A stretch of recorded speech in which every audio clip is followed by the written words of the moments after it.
Welcome to the ISF Podcast from the Information Security Forum.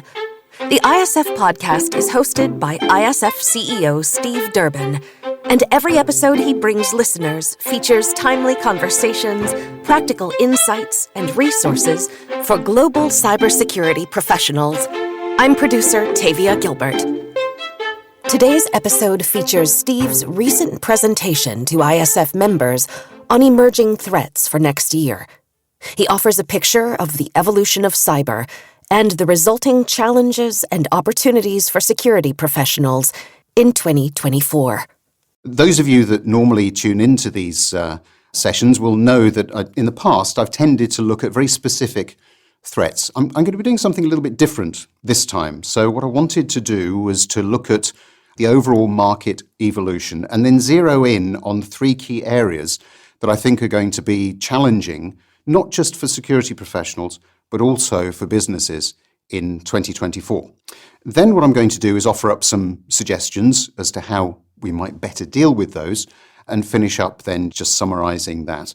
The whole cybersecurity industry is continuing to evolve, and it is evolving very, very rapidly. Everything has gone digital. We know that. Work has become a very much riskier place to be, simply because of the way in which we now tend to operate, to access information, to use that information, a lot of it, of course, being on the go and in a hybrid environment. But the other key challenge is that organizations themselves have expanded the overall corporate real estate. So we now work in an environment where organizations have created their own ecosystems. That brings us really front and center with challenges that we see from perhaps a geopolitical space that we haven't seen in the past. I would say that security, cybersecurity in particular, has been fairly insulated from that. Over the last 12 to 18 months, that's changed. I think looking forward into 2024, it's going to get even worse or better, depending on your perspective on these things. And of course, we have all of the technological changes that are continuing to take place all around the world. And let's not forget things like cyber warfare and regulation. So, very fast changing space, very fast evolving market, really challenging for security professionals. But actually, that's all good news. And the reason I say that is that this is probably one of the best opportunities that the security field has had to really show its worth, to really get involved with everything that is going on from a business perspective, and to demonstrate the value that they can bring to the organization.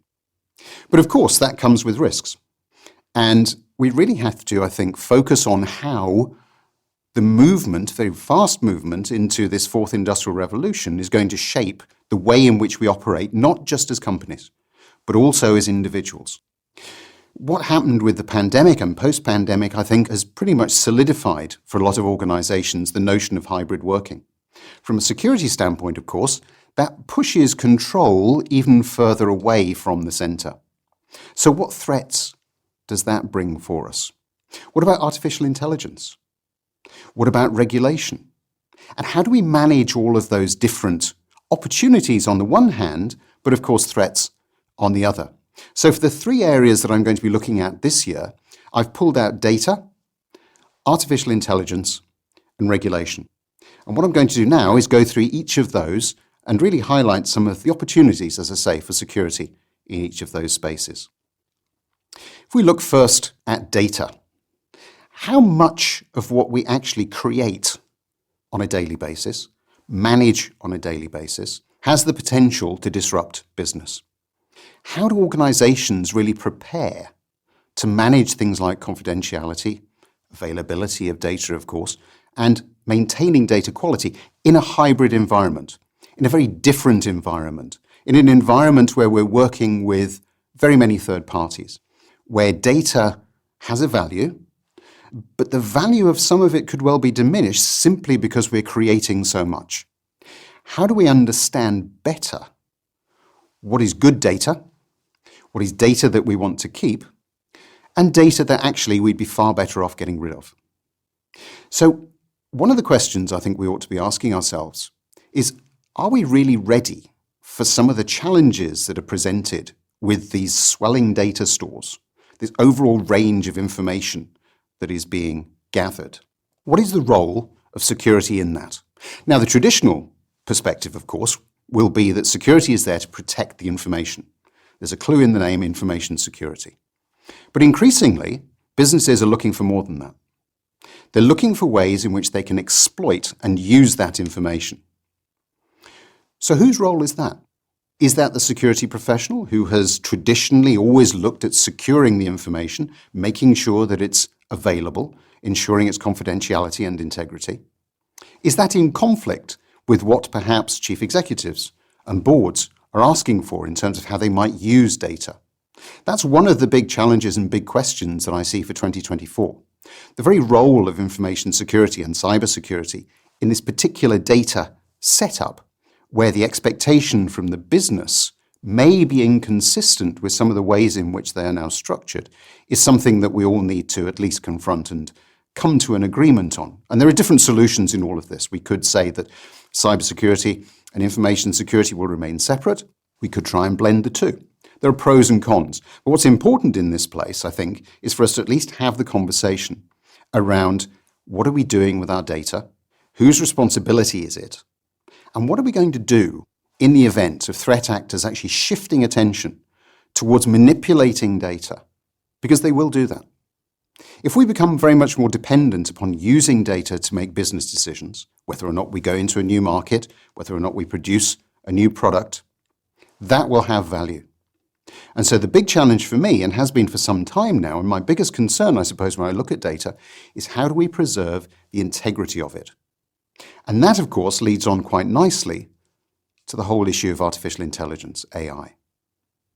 This is the second big area that I wanted to touch on. And let me say right at the beginning that AI is an emerging technology, in my opinion. It's also nothing new. If you look back at machine learning, that's been happening for very many years. You can go back to a large number of government installations, universities. They've been using this technology probably for about 30 or 40 years.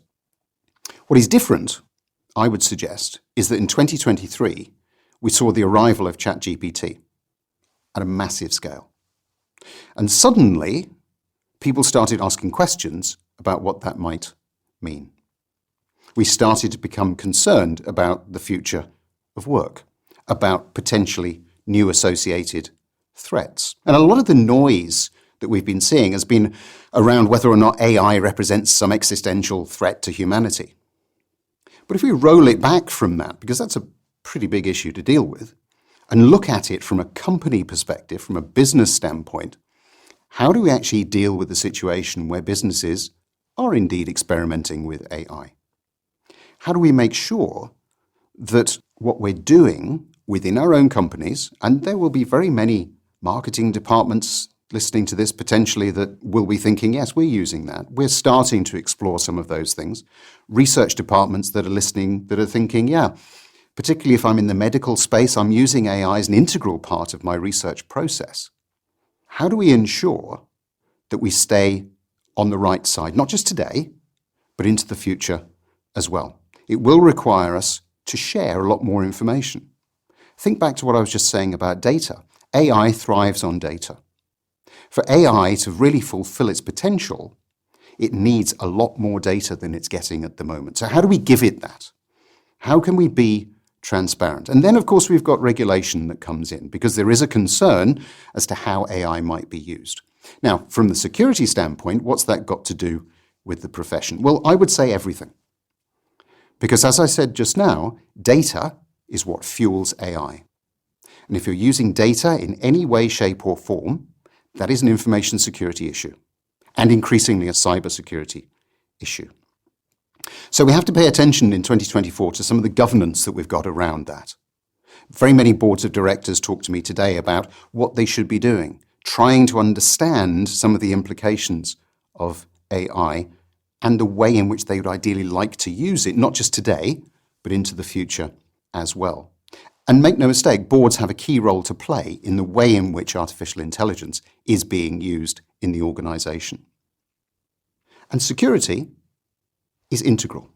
You cannot, in my opinion, divorce AI from the need for sound security. And that is probably one of the biggest opportunities that the security profession has seen for very many years. because AI is totally aligned to the way in which a company is looking to evolve and develop its business. So for the very first time, what we have in the security space is an opportunity to move front and center and be involved in some of the really exciting evolution of the use of technology. But we also have to take into account that we have issues around regulation. And the discussion around complying or not complying is not going to go away anytime soon, simply because regulation is taking a little while to catch up. And what we're starting to see is fragmentation. We aren't seeing, I would suggest, the level of collaboration around the way in which AI in particular, but other forms of regulation are being rolled out. If we take the EU for an example, in the EU, we're now starting to be overcome with a whole variety of different legislation that is going to be hitting people over the next 12 months or so. We've got NIS2, we've got DORA, we've got GDPR being reviewed, we've got the EU AI Act that's going to go through different discussions with member states. And in the middle, we've got companies, we've got chief information security officers, we've got enterprise risk officers, all trying to get their heads around what this actually might mean. And your legal counsel is going to become your best friend. Very many people thought I would never say that, but that is the way that it's going to be, unfortunately. Because if you happen to be looking at how you can expand into a different jurisdiction, you are going to have no choice but to understand much better the regulation that exists in the jurisdiction you're moving into. You're going to have to be reviewing on an ongoing basis the way in which that is changing. So how is your organization going to operate in a future where there is very high value data upon which the business is dependent, where use cases and how you actually use that information to move forward might be restricted by certain regulatory stances? And then the final question that we all have to really get our heads around is, will regulators and legislators really have the required skills and indeed, it must be said, the desire to involve with private sector, with public sector, with researchers, to understand and shape the way in which data is going to be used going forwards, so that we're not holding things back, but we're also not freewheeling into an environment where we have no control whatsoever. Because if we look at the way that data is being used, we have to have some kind of tramline available within which we can operate. Otherwise, it will be too late, and we'll never be able to put that genie back in the bottle. So regulation in 2024 is something that we're going to have to spend a lot more time on.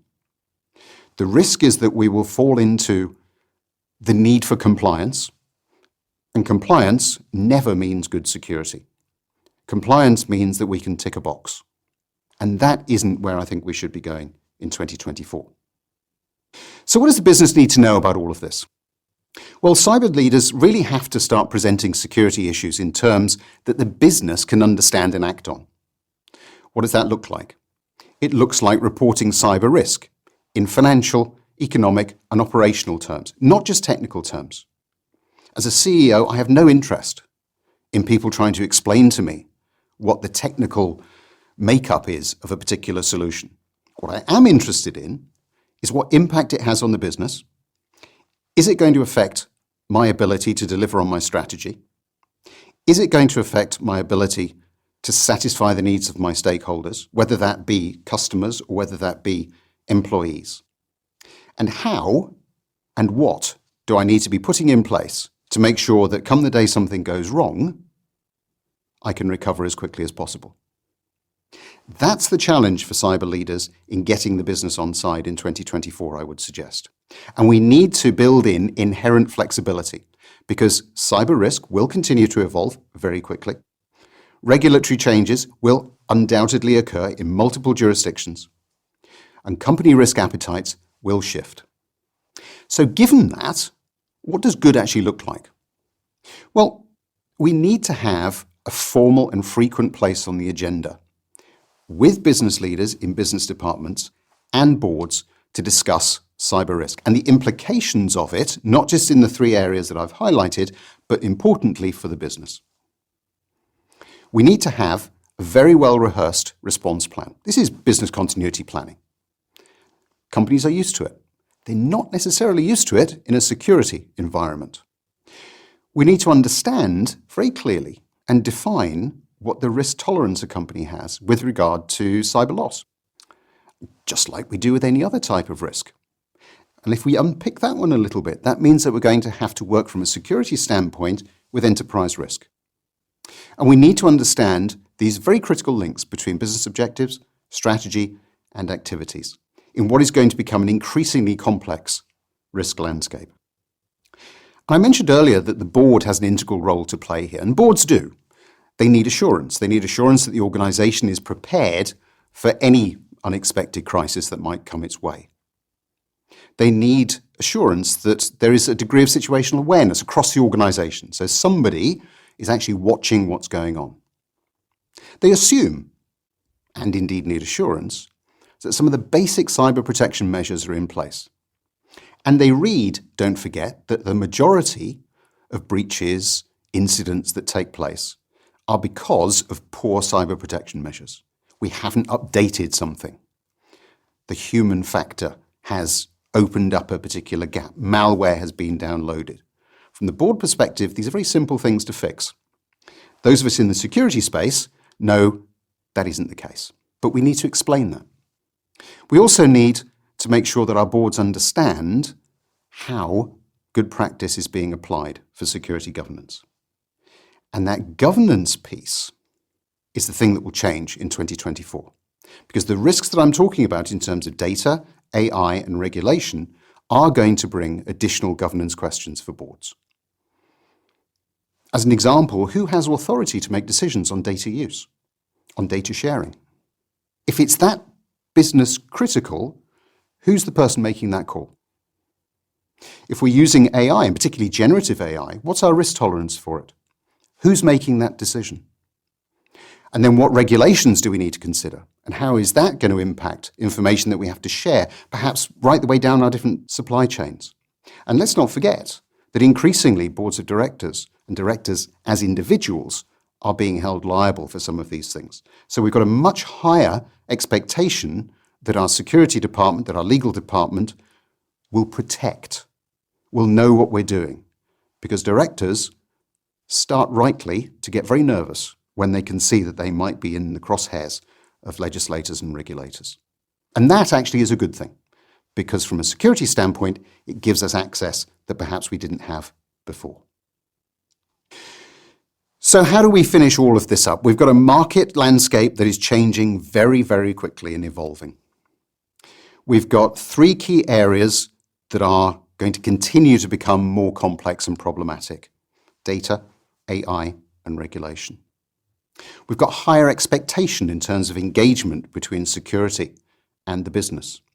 And we've got board directors that are very concerned about their personal liability. So here are four considerations that I would suggest you really integrate into your 2024 planning. The first one, of course, is resilience. Resilience has to be the number one business priority. What are the biggest risks?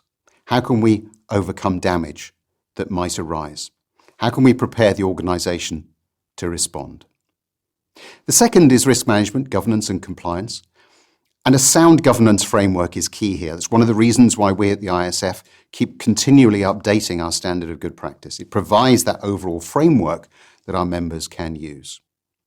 AI, of course, is going to add to the governance burden. So do look out for, if you're a member watching this, the way in which we're integrating that into our next release of the standard. The third one is supply chain. Now, I haven't talked a lot about that in this session because it's almost implicit in everything that we do. I talked about the fact that we have extended the overall real estate from a company standpoint. So we have to work much more collaboratively with our supply chain partners. And then finally, it's the workforce. Work has changed.